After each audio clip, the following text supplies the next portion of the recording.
आज का टॉपिक है सर दूल्हे की सालियों रे दुपट्टे वालियों जूते रे दो पैसे ले लो, यानी कि reciprocal promise. Sir reciprocal promise मतलब दो तरफा मोहब्बत, यानी प्रॉमिस दोनों तरफ से होता है। और ये बात आप जानते हैं कि सारे के सारे प्रॉमिस रेसिप्रोकल प्रॉमिस ही होते हैं, दो तरफा मोहब्बत ही होती है। मोहब्बत हो तो दो तरफा हो, एक तरफा मोहब्बत में मजा नहीं आ रहा है कि नहीं बात, राइट। तो दो तरफा मोहब्बत यानी रेसिप्रोकल, दो तरफा प्रॉमिस होते हैं।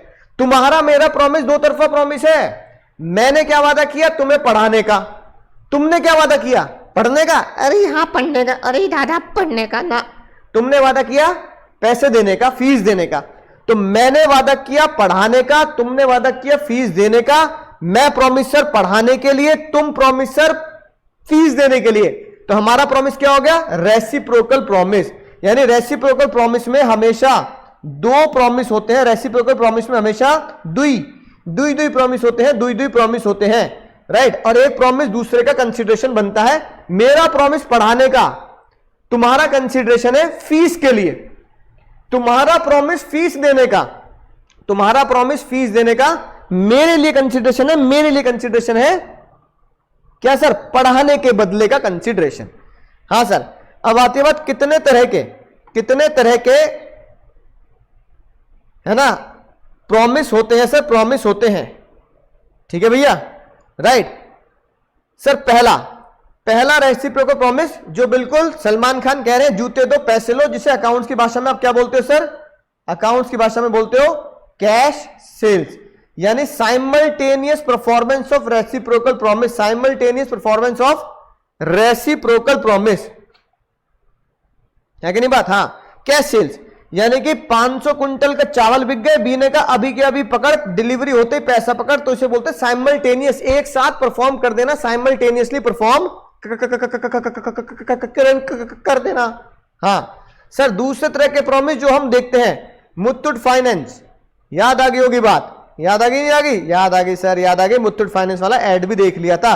गोल्ड लोन यानी कि वो कह रहे हैं लोन तभी मिलेगा पहले आप गोल्ड गिरवी रखेंगे, पहले गोल्ड गिरवी, देन ओनली लोन।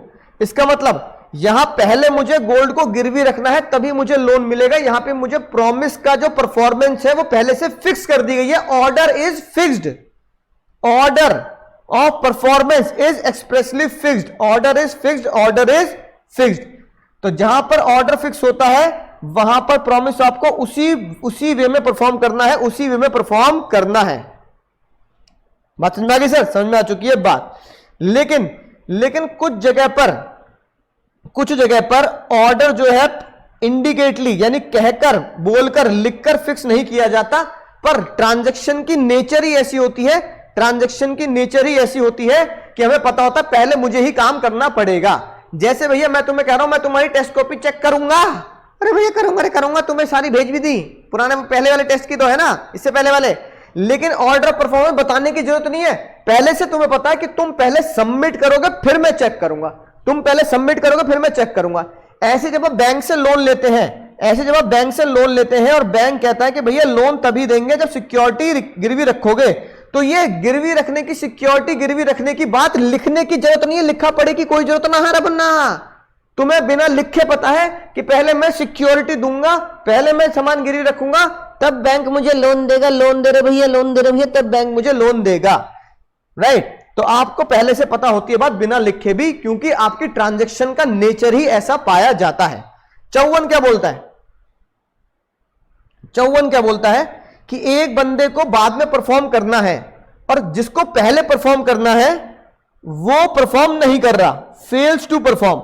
यानी कि अगर मुझे लोन लेना है, तुम्हें लोन लेना है, मुझे लोन लेना है, तुम्हें लोन लेना है, और बैंकर कह रहा है भैया पहले तुम्हें सामान गिरवी रखना पड़ेगा, पहले तुम्हें सिक्योरिटी गिरवी रखनी पड़ेगी रे पुष्पा, गिरवी रखनी पड़ेगी, है ना। तो अगर तुम गिरवी नहीं रखते तो you can not claim performance of bank. तो आप बैंक के पीछे, बैंक के मूंछों पे नहीं लटक सकते। आप बैंक के मैनेजर के पास गए, मैनेजर की मूंछों पे लटक गए, अरे भैया लोन दे दे, भैया लोन दे दे, अरे उसकी मूंछों पे लटक जाओगे तुम। वो कह रहा है भैया लोन कहां से दूं, पहले गिरवी दे रखोगे सामान, पहले सिक्योरिटी तो दे दो। तो बैंक को आप कंपेल नहीं कर सकते लोन देने के लिए, right. And is also liable for compensation for his non performance. और वो बल्कि तुम्हें कह सकता है भैया तुम अपना पूरा काम नहीं कर रहे कॉन्ट्रैक्ट के हिसाब से। समझ गए बन्ना, समझ गए सर। दो केस बहुत ही शानदार जानदार एग्जाम में ये आए, बहुत सिंपल केस सर। क्या था सर?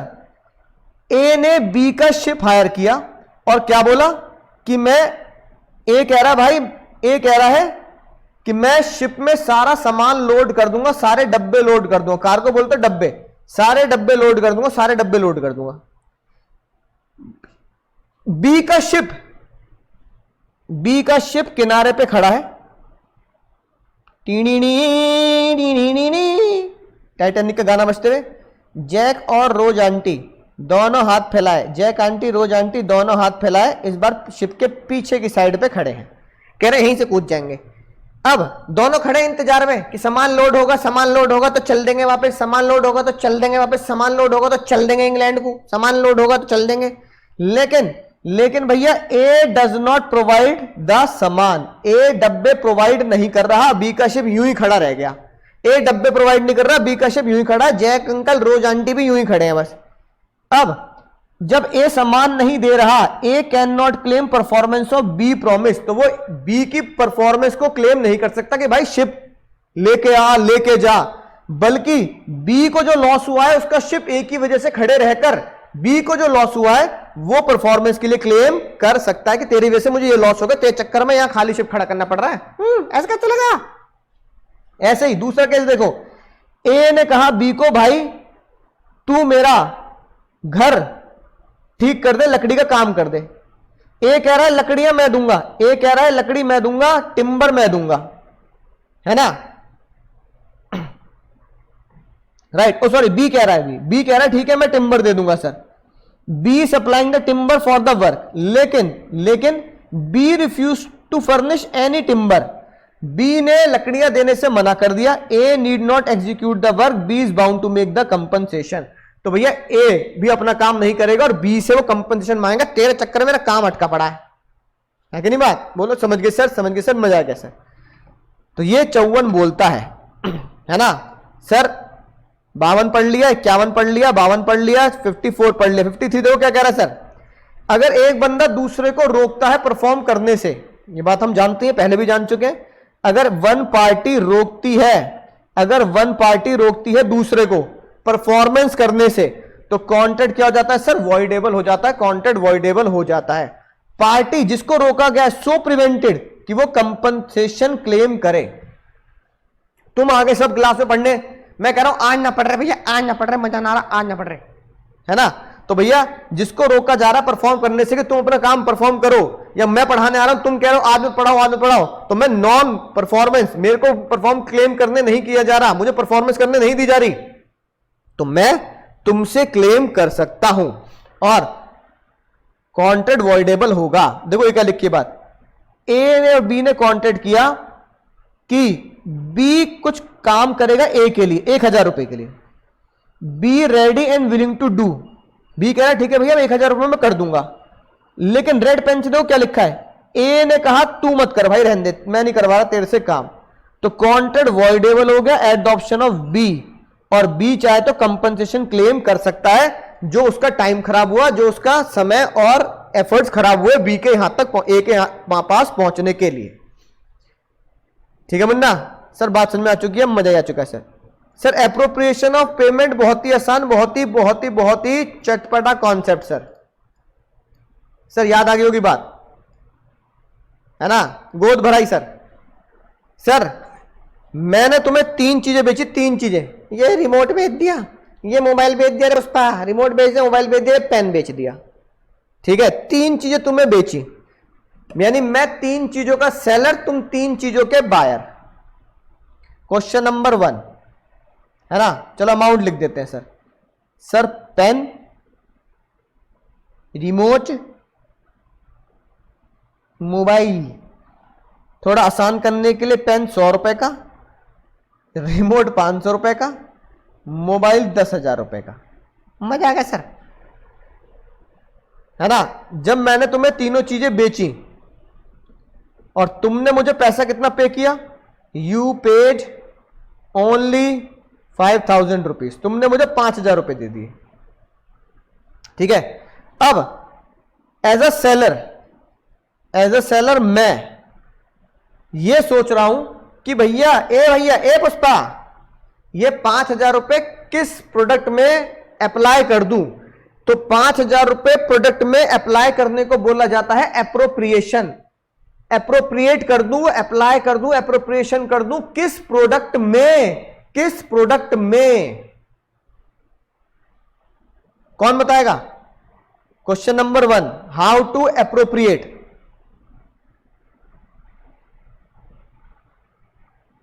तो आंसर क्या है सर? पहला आंसर डेटर बताएगा, डेटर बताएगा सर, डेटर बताएगा, बिल्कुल सही बात सर। तुम बताओगे कि सर, तुम बताओगे 5 पहले इसमें लगा दो, पेन और रिमोट की लायबिलिटी बच जाएगी और मोबाइल की 5 बच जाएगी। क्वेश्चन नंबर 2, डेटर ने नहीं बताया, डेटर ने नहीं बताया, तो कौन बताएगा सर? बिल्कुल सही, सही बच्चे सही जवाब दे रहे हैं सर, क्रेडिटर बताएगा। क्रेडिटर लॉफुली अप्लाई कर देगा, क्रेडिटर लॉफुली अप्लाई कर देगा, बिल्कुल सही सर। क्वेश्चन नंबर 3, ना डेटर बता रहा, ना क्रेडिटर बता रहा, है ना, ना बोले तुम ना मैंने कुछ कहा, है ना, ये वाली बात। तो क्या होगा सर? तो क्या होगा रे पुष्पा? तो लगेगा sir FIFO method, FIFO method, FIFO method, है ना, फीफो मेथड लगेगा रे मुन्ना, फीफो मेथड लगेगा। यानी जो पहले बिका पहले उसमें अप्लाई करेंगे। जैसे मैंने बोला पहले रिमोट बिका, फिर पेन बिका, फिर मोबाइल बिका, तो इसी सीक्वेंस में अप्लाई करना है, इसी सीक्वेंस में अप्लाई करना है, इसी सीक्वेंस में अप्लाई करना है। यानी फीफो मेथड का मतलब हुआ, एग्जाम में फीफो मेथड लिखेंगे sequence of sale, sequence of sale. Question number 4, कोई सीक्वेंस नहीं है, there is no sequence as all product sold together, सारे एक साथ बेचे गए हैं ना मुन्ना मुन्नी, अब क्या करें? तब आप बांटेंगे रेशियो में, रेशियो ऑफ द प्राइस, जब आप प्राइस के रेशियो में बांटेंगे, प्राइस के रेशियो में बांटेंगे। तो ये बहुत ही शानदार जानदार 4 क्वेश्चन हमें याद आ गए सर, है ना। डेटर बताएगा 59, क्रेडिटर बताएगा 60, डेटर 59, क्रेडिटर 60, और डेट ऑर्डर ऑफ टाइम यानी सीक्वेंस, ऑर्डर ऑफ टाइम बोले तो सीक्वेंस 61, और रेशियो यानी प्रोपोर्शनेटली 61। तो 59, 60, 61, 59, 60, 61। मजा आ गया सर, मजा आ गया सर। और भैया बोलो जल्दी, जय महेशमते, जय महेशमते। सर माता जी शिवगामिनी, शिवगामिनी माता कहे अगला राजा होगा अमेंद्र बाहुबली। तो भैया अमेंद्र बाहुबली परेशान, यूं लटके हुए ऊपर, अरे मम्मी क्या कर दिया, अरे दादी मेरे साथ क्या कर दिया दादी, अरे दादी तुमने लपेट लिया, तुमने फंसा दिया दादी। कह रहे पिताजी क्या छोड़ गए मेरे लिए, पिताजी क्या छोड़ गए? अमेंद्र बाहुबली कह रहे हैं भैया पापा के चक्कर में मुझे लपेट लिया दादी तुमने, दादी तुमने पापा के चक्कर में मुझे लपेट लिया, मुझे यूं रख रखा, क्या कर रहे हो दादी? पापा। तो वो कह रहा पापा चला गया, पापा पीछे छोड़ गए असेट्स, पापा पीछे छोड़ गए लाइबिलिटी। अमेंद्र बाहुबली कह रहा है असेट्स तो ले लूंगा, असेट्स लूंगा, लाइबिलिटी नहीं चाहिए, लाइबिलिटी नहीं लूंगा। क्या ऐसा हो सकता है भैया? अरे मुन्ना कैसा हो सकता है, कैसा हो सकता है भैया? ना हो सकता, नहीं हो सकता भैया, नहीं हो सकता। As per the concept of succession,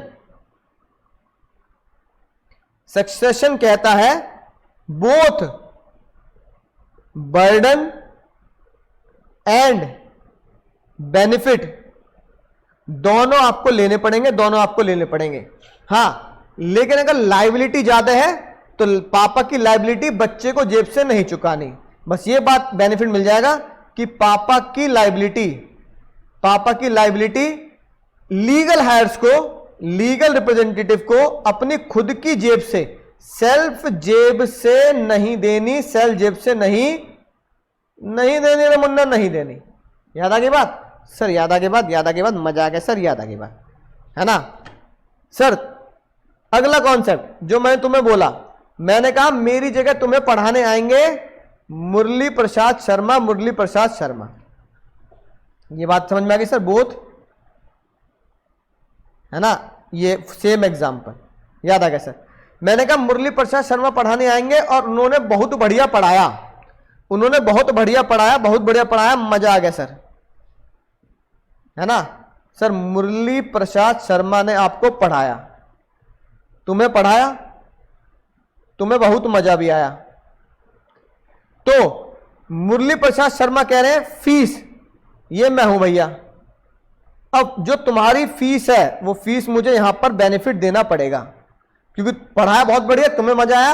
तो मुरली प्रसाद शर्मा कह रहे हैं देखो बच्चों को इतना मजा आया, बहुत मजा आया सर, फीस पे करो, फी का बेनिफिट देना होगा, है ना। Case number 1।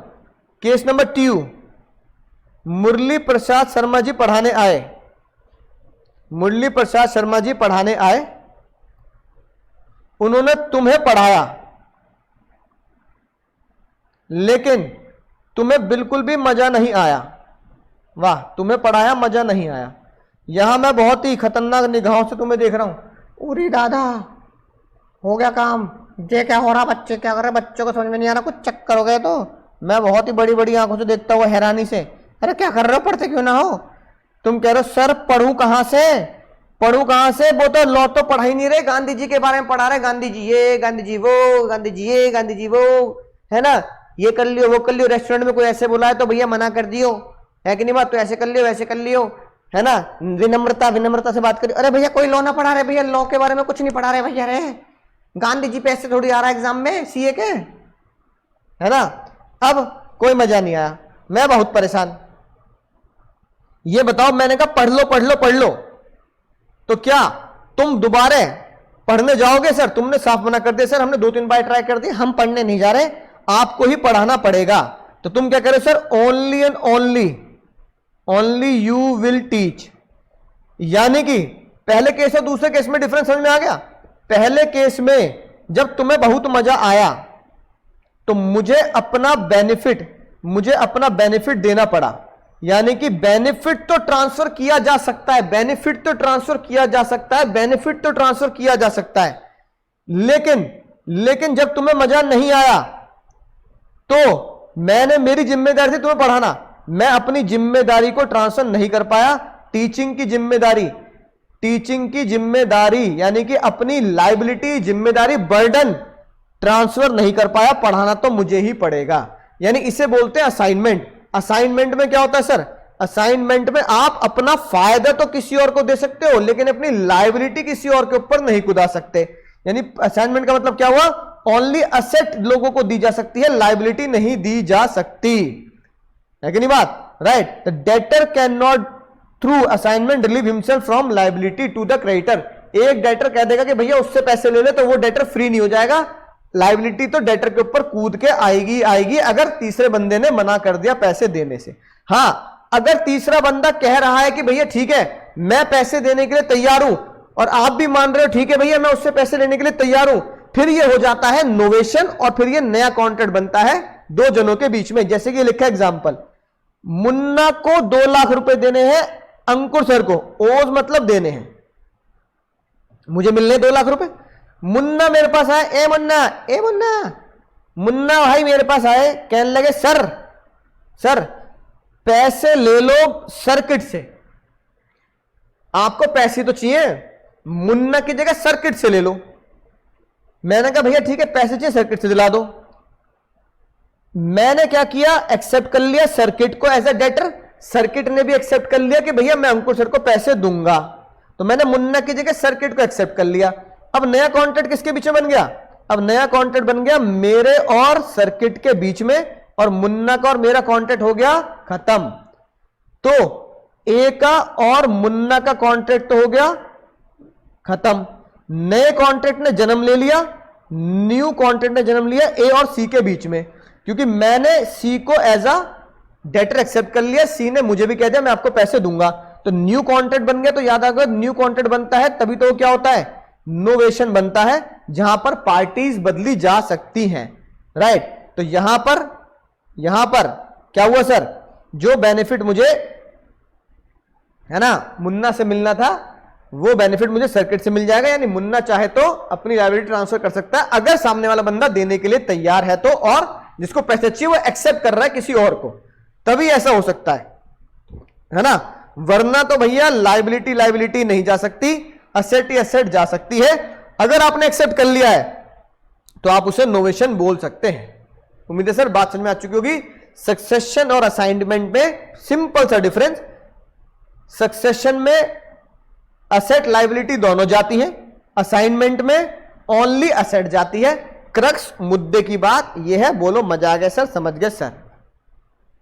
हाँ, नोवेशन का मतलब नया कॉन्ट्रैक्ट बनना, जो अगले चैप्टर में हम पढ़ेंगे, तुम्हें याद भी आ गया होगा। तो दोस्तों बात समझ में आ चुकी होगी। बोलो समझ गए सर, मजे आ गए सर, पूरे नंबर लेके आएंगे। मुन्ना मुन्नी आओ, आज की प्रक्रिया पर तैयार है आपके लिए बहुत शानदार क्वेश्चन। Question number 11। ए पुष्पा, क्वेश्चन 11 पे आएंगे सर। बच्चे कह रहे हैं सर क्वेश्चन तो लिखना बनता है, तो मुझे पता रहेगी बात हमें एग्जाम में कैसे लिखना है। 11 पढ़ो। छोटा पैकेट बड़ा धमाका सीए में आ चुका है 1986 में। तुम्हारे पिछले जन्म से पिछले जन्म में आ चुका है, पिछले जन्म से पिछले जन्म में आ चुका है। बताओ रे पुष्पा, पहले आंसर बता दो कि लॉ कौन सा लगेगा।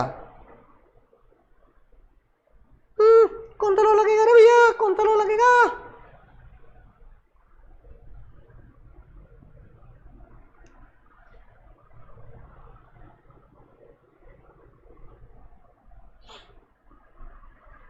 Not liable.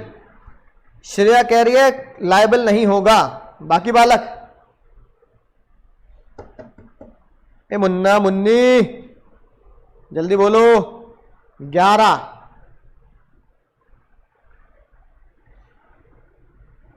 बाकी बालक, स्नेहल 68। बाकी बालक,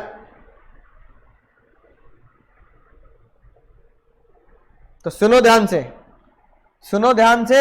अभी प्रैक्टिस करोगे तो भैया एग्जाम में गलती नहीं होगी। कसम मां भवानी की, एग्जाम में भैया गड़बड़ मत कराइए रे पुष्पा। Not liable.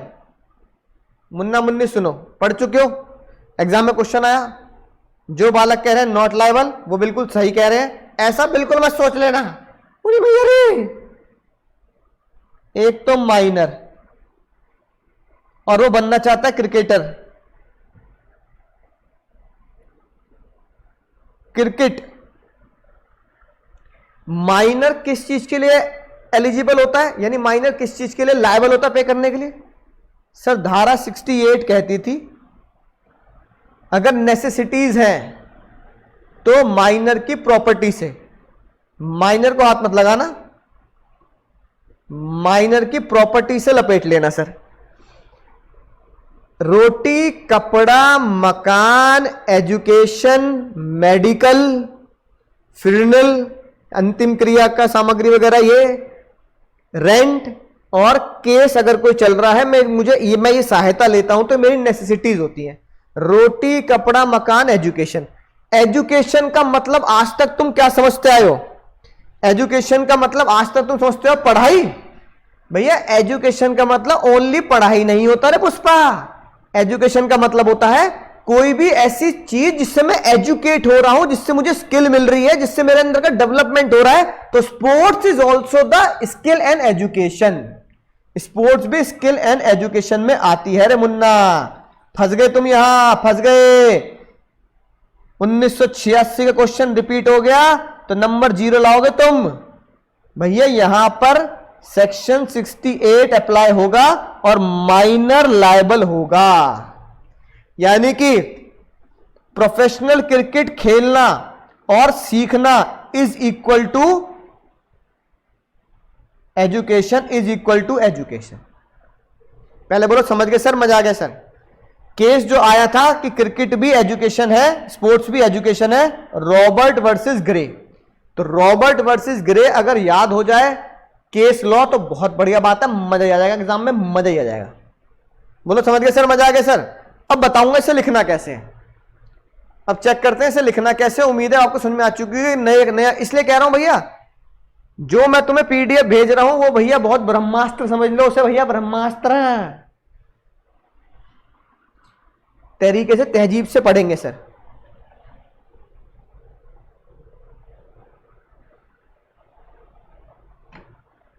हाँ वो मुन्ना और सर्किट आपस में बाद में देख लेंगे, कोई दिक्कत नहीं, जो उनका मुद्दा है वो आपस में करेंगे। अब बताओ, लिख के बताएं, समझ गए। अब देखो लिखना कैसे है, लिखना ऐसे है। अब देखो लॉक नंबर 7 भी सेम पैटर्न पर है, लॉक नंबर 7 भी सेम पैटर्न पर है, सेम पैटर्न पर है ना। एजुकेशन, तो एजुकेशन पे भी 68 लगता है, यहां सीधा सीधा एजुकेशन है, ठीक है भैया। तो 7 और 11 सेम है, इसलिए मैंने हेडिंग क्या डाली, इसलिए मैंने हेडिंग डाल दी सॉल्यूशन, या सॉल्यूशन लिख देता हूं चलो, आंसर 11 एंड 7, ठीक है। अब जब मैं शुरुआत करूंगा तो कैसे करूंगा सर, जब मैं शुरुआत करूंगा तो ऐसे करूंगा, साइड पे क्या लिखूंगा रे मुन्ना,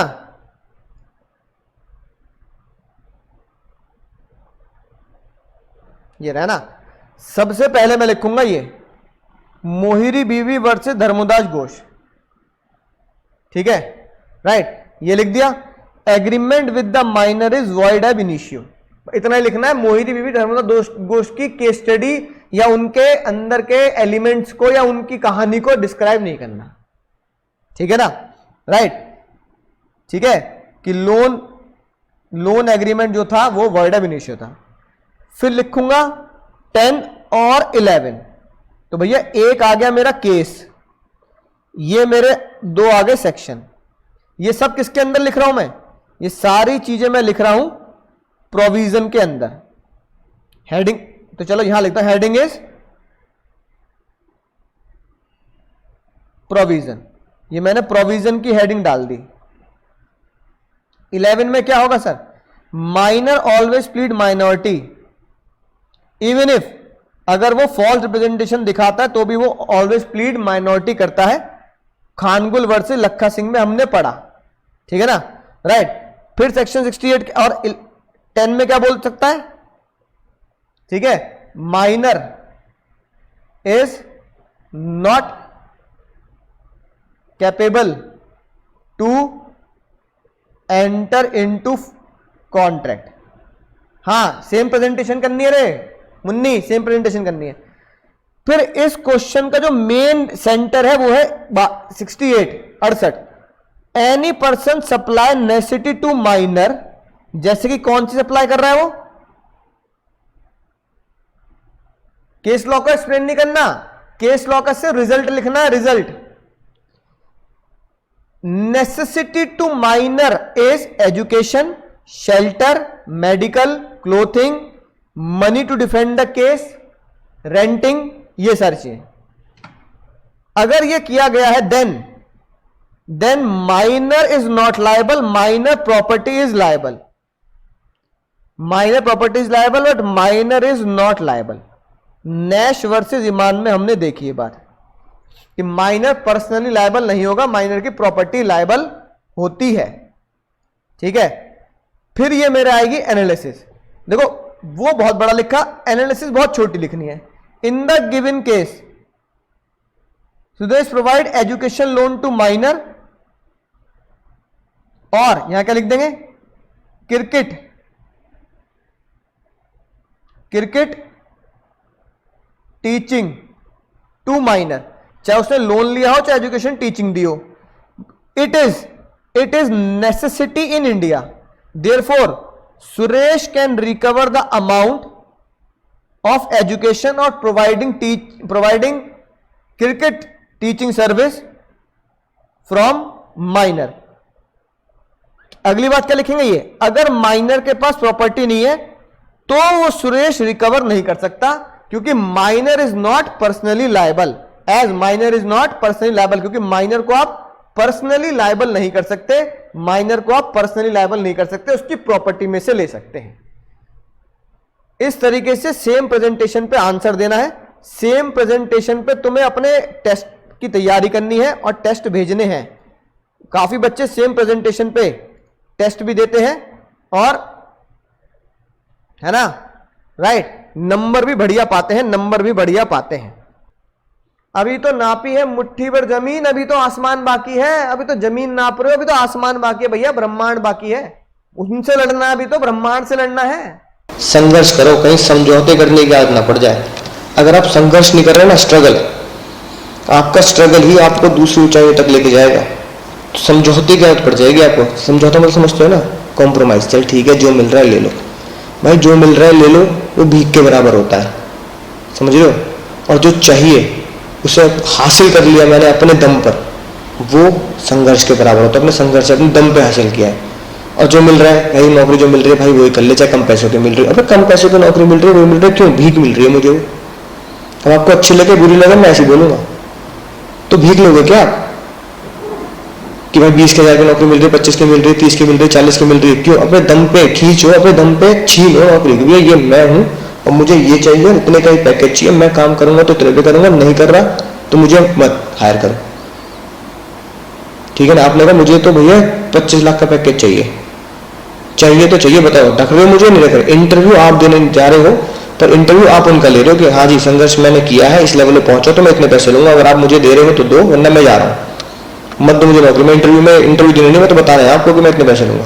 तो मजा गया, तो है दम कि आपका संघर्ष इतना बड़ा है, इतना बड़ा संघर्ष है कि आपको सामने वाले बोल दे भाई बोल जितने पैसे लेगा उतने पे हायर कर लेंगे तेरे। वरना दूसरी तरफ एक बच्चा कह रहा है, समझौता कर रहा है, सर 25,000 रुपये महीने, 30,000 में सर 4-5 लाख का पैकेज दे दो, मैं तो इसमें काम कर लूँगा। सर शुरुआत तो हमेशा छोटे से ही होती है, लोग 20,000 शुरू करते हैं, 25,000 शुरू करते हैं, तब 1-2 लाख तक पहुँचते हैं 5-6 साल बाद। बेकार की बात है। बहुत लोग 20,000 शुरू नहीं करते, बहुत लोग 20 लाख से भी शुरू करते हैं, ठीक है ना, और 2 लाख से भी शुरू करते हैं। तो अपने दिमाग को ये, अपनी अंतरात्मा को समझा लो कि छोटे शुरुआत नहीं करनी, शुरुआत करनी है तो बड़ी करनी है, छोटे शुरुआत तो बेइज्जती है। तो संघर्ष करें उसके लिए, समझौता नहीं, कॉम्प्रोमाइज नहीं करना बिल्कुल भी कि मैं 8,000 की, 10,000 की, 50,000 की, 20,000 की नौकरी शुरू कर लूंगा। 2 लाख से ही शुरू करूंगा इनकम। पहली इनकम जो होगी 2 लाख की होगी मिनिमम। आज से 4 या 5 साल के बाद मिनिमम 2 लाख की। 2 लाख का अगर पर मंथ की इनकम शुरू नहीं हुई ना, ठीक है, तो लानत है मेरे ऊपर। तो संघर्ष को इतना बड़ा करें कि आप इंटरव्यू देने नहीं, आप सामने वाले बैठे हुए 4-5 लोगों का इंटरव्यू लेने जा रहे हैं, उनको इंटरव्यू देने नहीं जा रहे। आप उन्हें बताएंगे कि मैं इतने पे जॉब करूंगा या इतने पे काम करूंगा, बताओ दे रहे हो तो दो, वरना जा रहा हूं। तो इंटरव्यू देना नहीं है किसी को जाके, आज से 4 साल 5 साल के बाद इंटरव्यू लेना है उनका।